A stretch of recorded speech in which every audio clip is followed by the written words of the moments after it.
3 قرن دنیا رو غارت کرده.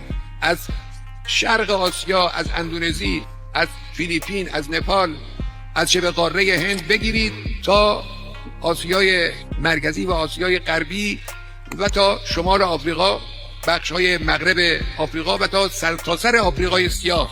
اینا رو غربی‌ها 3 قرن اینها رو غارت کردن. به اینجا اکتفا نکردن، آمریکای جنوبی را هم دست گذاشتن، اونجا را هم غارت، فاجعه آفریدن. قتل، غارت، کشتار جمعی، شکنجه، فشار، بردهگیری، بردهداری، این کارا رو غربی‌ها کردن. در همون حالی که در این 3 قرنی که غربی‌ها در عمل اینجور مشغول جنایت بودن، روشنفکرانشون و متفکرانشون برای دنیا قانون حقوق بشر کشف میکردن و وضع میکردن. اگر شما لیبرال هستید چرا استعمار کردید؟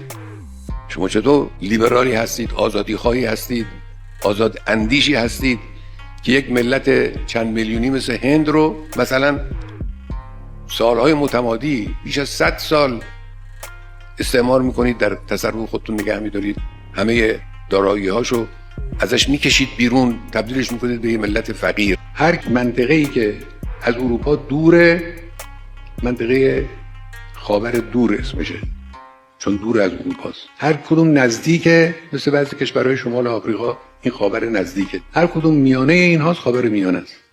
یعنی ملاک و اصل و اساس در نامگذاری کشورها هم عبارت است از اروپا. تشریح میکنه که استعمار چگونه توانست در قاره آمریکا و در قاره آسیا ثروت‌های اینا رو از بین ببره و خودش رو ثروتمند کنه.